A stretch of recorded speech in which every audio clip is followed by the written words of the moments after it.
My name is Stewart Taggart. I am the principal of Grenatec. We're a research organization studying the viability of a Pan-Asian energy infrastructure. The vision is big and exciting. This video covers one part of the vision. So, let's get started. By 2050, Asia could be connected by a renewable energy delivery infrastructure stretching from China to Australia. This Pan-Asian energy infrastructure would ease the flow of clean energy up and down the hemisphere. It would serve a market of 2 billion people. The benefits would include lower energy prices, increased supply security, and greater geopolitical integration. It would provide a durable solution to reducing regional greenhouse gas emissions through innovation and trade. This video will explain how it can be done. When we talk about Asia, we're talking about China, Japan, South Korea, the Association of Southeast Asian Nation-States, East Timor, Papua New Guinea, and Australia. These 16 countries represent the world's fastest growing regional economy. In coming years, Asia will replace North America and Europe as the world's largest economic bloc. That's a major power shift. At present, Asia emits roughly 1/3 of global greenhouse gas emissions. This percentage will rise if Asia's economy continues to grow without taking action. Asia needs infrastructure of virtually every kind. Asia needs roads. Asia needs rail capacity. Asia needs air transport links. Asia needs more telecommunications capacity, new gas pipelines, and more extensive electricity networks. This new infrastructure is essential to Asia's continued economic growth. This infrastructure will cost trillions of dollars to provide. It will impact the efficiency of Asia's economy for decades to come. The smart thing, then, is to configure this infrastructure for the long term. Given the dominant role that Asia is now assuming in the global economic and political order, the decisions Asia makes about new infrastructure and the climate change implications these will have will largely determine what life is like in the second half of the 21st century. That's because everything in Asia is big. The size of its population, the size of its collective economy, the size of its economic growth potential, and the size of the resources it needs to achieve higher living standards. The good news is that this new wave of needed Asia infrastructure investment can both help reduce climate change and enhance economic growth through creating a Pan-Asian energy infrastructure. As it happens, bits and pieces of a highly efficient Pan-Asian energy network are already taking shape. The task now is to recognize the pattern and fill in the missing links. Let's start by looking at Asia's existing infrastructure. These are Asia's power lines, these are the natural gas pipelines, and these are Asia's fiber optic cables. Now, let's look at what's planned or underway. Between now and 2025, China plans to build dozens of high-capacity power lines to bring low-emission energy like sun and wind from her western region to her eastern coastal cities. China is also expanding her domestic natural gas pipeline network and her telecommunications system. Meanwhile, the Association of Southeast Asian Nation-States is deepening interconnections between its members' national electricity grids and natural gas pipelines. The aim is to bring online cleaner energy sources and to increase cross-border energy trade. What's more, several new fiber optic cables are also planned for the region. Some of these could be extended to all the way to Australia. These will add to the fiber optic cables that already span the region. At present, all these new electricity, natural gas, and fiber optic projects in Asia are being planned and built independently. No one's talking to each other. The natural gas guys aren't talking to the electricity guys, and the electricity guys aren't talking to the telecoms guys. If they did talk, they'd find that they have a lot in common. That's because much of this infrastructure connects the same places, big cities. Building this new infrastructure together would reduce investment costs by laying multiple bits of infrastructure simultaneously. A further benefit would come from the synergies between telecommunications, gas pipelines, and power lines. Bundled together, they could create cloud energy. This would be energy that could, figuratively speaking, be delivered to anywhere, from anywhere on the network. The template here is the cloud computing of the Internet. The benefits to all of us of that revolution have been indisputable. And this is a key point. Kilowatt hours of electricity and petajoules of natural gas are just packets of energy. In other words, they're little different than the packets of data that now, 24/7, get delivered from anywhere to anywhere over the Internet. Bundling telecommunications, natural gas pipelines, and power lines can create an internet of energy in Asia. The data internet has transformed all of our lives over the past 40 years. The energy internet can transform our lives over the next 40 years. Asia has a lot of renewable energy resources.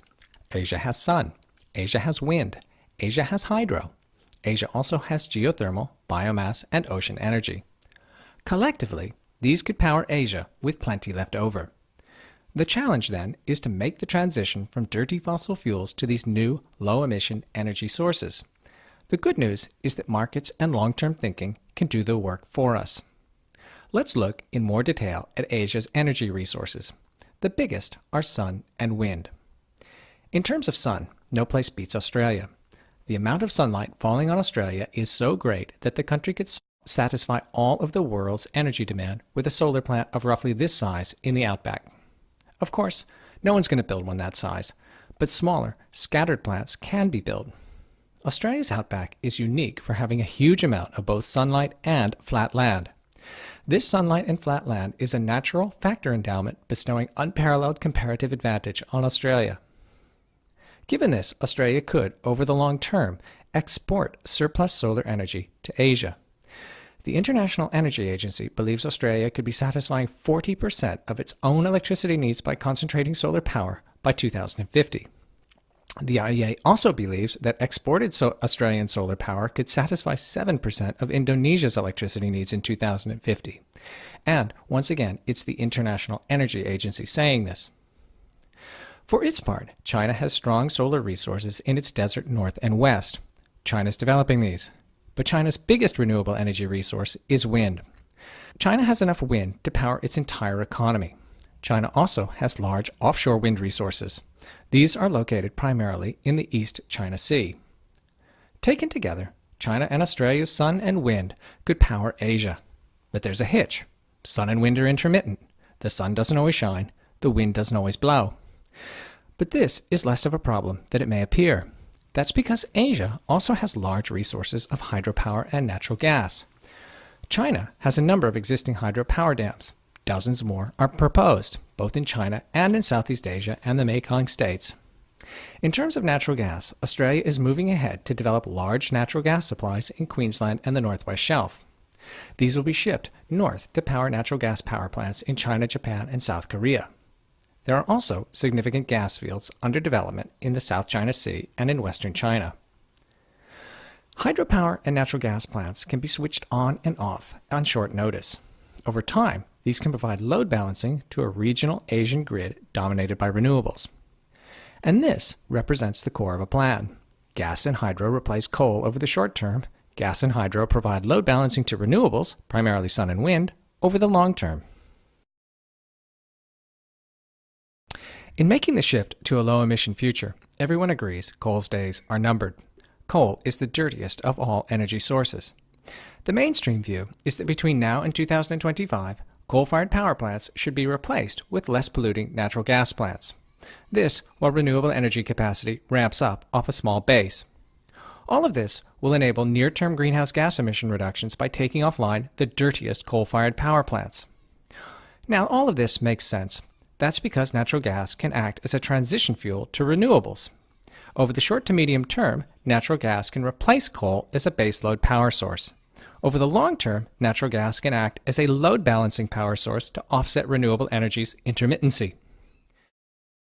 As national electricity grids across Asia become more interconnected, cross-border trading can enable the differing intermittencies of sun and wind to largely cancel each other out. The result would be a firmer percentage of reliable baseload power. Residual intermittency could be satisfied by using rapid response natural gas and hydro capacity. Natural gas and hydro are premium energy sources. Shifting them to their highest value use will better reflect their contribution to system stability. At present, these attributes are underpriced, providing baseload power. That's economically wasteful. The business case gets even better when you consider all of the other long-term energy sources that can be developed. These include biomass, geothermal, wave and tidal energy, and even ocean thermal energy. All of these are found along the routes a future Pan-Asian energy infrastructure could take. And this would create a virtuous circle. Investment in developing renewable energy resources is enhanced by access to market, and the economics of new infrastructure is enhanced by the prospect of high capacity utilization. So, how do we get from here to there? Well, firstly, we need to think long term. The second thing we need to do is to evaluate current investments to see how well they fit into a longer term vision. The good news is that a lot of developments are underway in Asia that fit this long term view. In coming years, huge new natural gas supplies will come online in Asia. Much of those new gas supplies will come from Australia. These will be shipped northward to be consumed by China, Japan, and South Korea. This creates the challenge of how to transport all that gas in the most efficient way possible. The current plan is to build hundreds of billions of dollars of liquid natural gas, or LNG, capacity. LNG is created when natural gas is compressed hundreds of times, so it can be transported by specialized tanker. But this compression requires a lot of energy, and that compression creates greenhouse gas emissions. And greenhouse gas emissions are the very thing that LNG technology is supposed to reduce.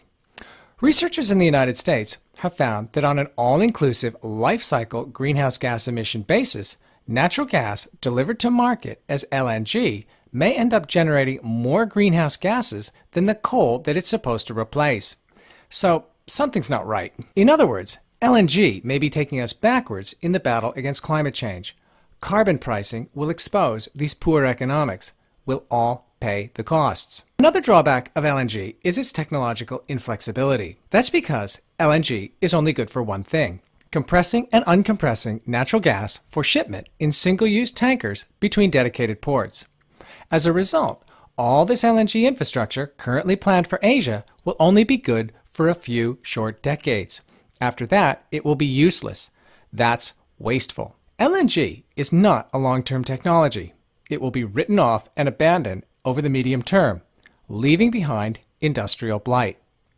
What Asia needs is an energy infrastructure that can change as the industry changes. That makes natural gas pipelines a much more logical delivery infrastructure. Pipelines can be adapted to carrying other fuels. LNG can't. The downside of pipelines is that they cost more to build over long distances than LNG. But this is more than offset by their longer, useful lifespans. For instance, over time, pipelines built today can be adapted to carrying other energy, like hydrogen or biofuels. Some pipelines in Europe and Canada already do this. What's more, pipelines can backhaul carbon for geosequestration. Australian gas major Santos has suggested just that, proposing that Australian waste carbon be shipped by pipeline to the region around Moomba in South Australia for long-term burial underground. Carrying hydrogen, biofuels, and carbon are just 3 future uses for pipelines that LNG can't match. As technological innovation flourishes, more uses for pipelines may emerge. The key lies in having flexible infrastructure that can adapt. It's impossible to overstress that energy infrastructure built today needs to be flexible to change with the times. A lot is going to change in tomorrow's energy markets. Unfortunately, flexibility isn't a characteristic of LNG. If Asia becomes progressively interconnected by high-capacity power lines up and down the hemisphere, natural gas pipelines could be laid alongside. So could fiber optic cables. And if this bundling occurred, everyone would save money. That's because labor costs could be shared.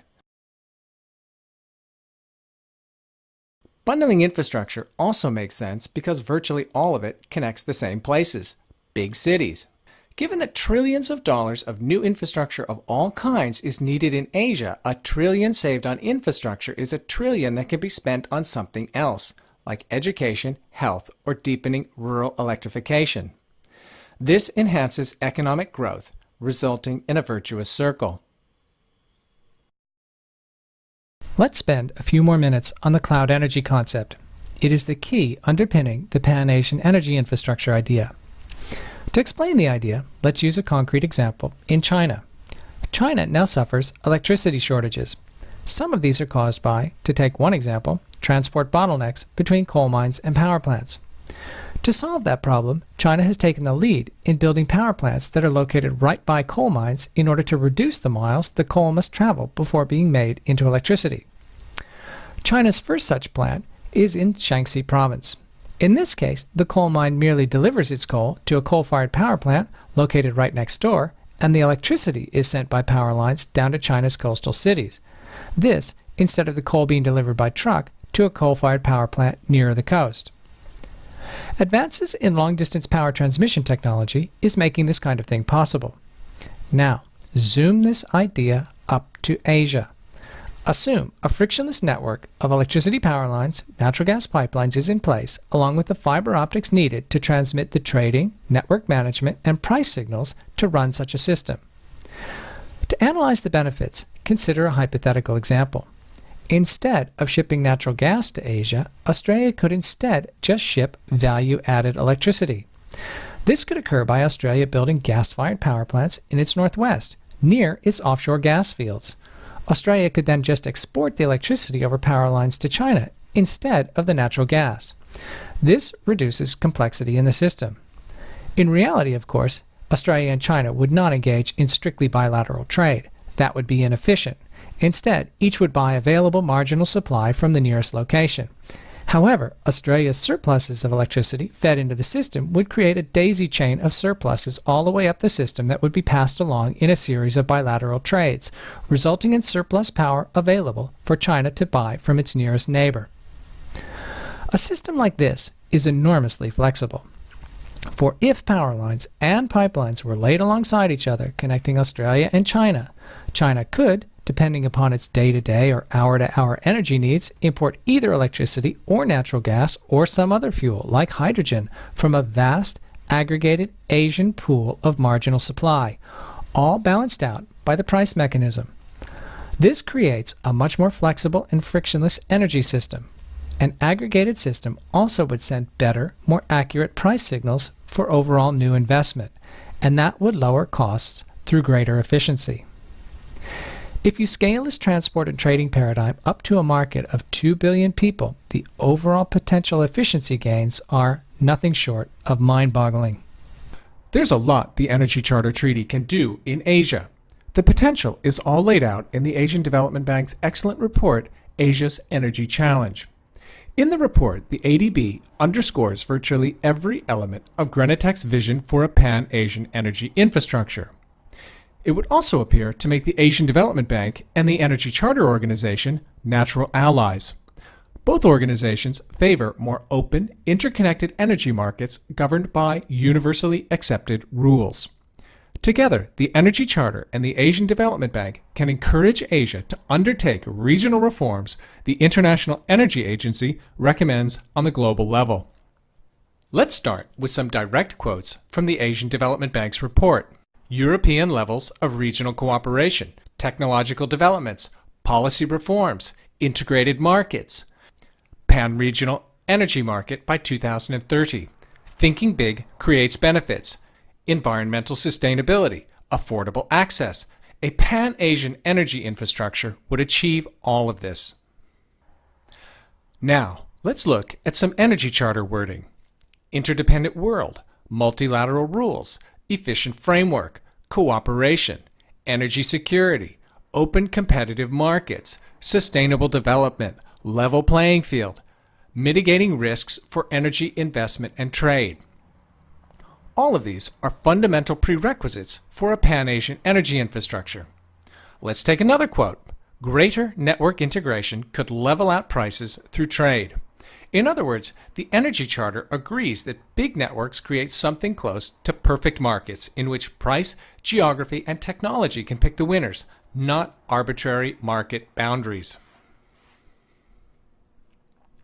So, let's just say an Asian ministerial takes place under the joint auspices of the Energy Charter Treaty, the Asian Development Bank, and, to pick a host country out of a hat, Charter Treaty observer Indonesia. What might be on the agenda? Well, the Asian Development Bank could provide empirical support for the economics of reducing energy poverty and interconnecting grids. For its part, the Energy Charter Treaty could offer input on European levels of integration as called for by the ADB in its study Asia's Energy Challenge. Meanwhile, Grenatec and other organizations can outline the conceptual precedents of a Pan-Asian energy infrastructure, as well as offer ideas on potential infrastructure topologies. The idea of a Pan-Asian energy infrastructure isn't new. Bits and pieces of the concept have been proposed for years now. These include ideas like Gobitech, the Asian gas grid, the Northeast Asian power grid, Palapa Ring, the Trans-ASEAN gas pipeline and electricity grid, East Timor's Sunrise Field pipeline ideas, and others. What's needed is to transform them into a common initiative to deepen regional energy market integration. The Asian Development Bank says the time has now come for big ideas in Asia. This is one of them. Putting it all together, it's possible to develop a vision of Asia as one big network. Solar energy and natural gas from Australia could flow northward. Wind energy from China could flow southward. Biomass, geothermal, hydro, and wind in Southeast Asia could flow both ways. The key lies in creating a ubiquitous regional transmission network. Asia now has a huge opportunity it can grasp. Asia can use its large infrastructure needs to build the interconnected foundations of a highly efficient energy infrastructure that could serve it well into the 22nd century. Asia needs to cut greenhouse gas emissions. Asia needs new infrastructure.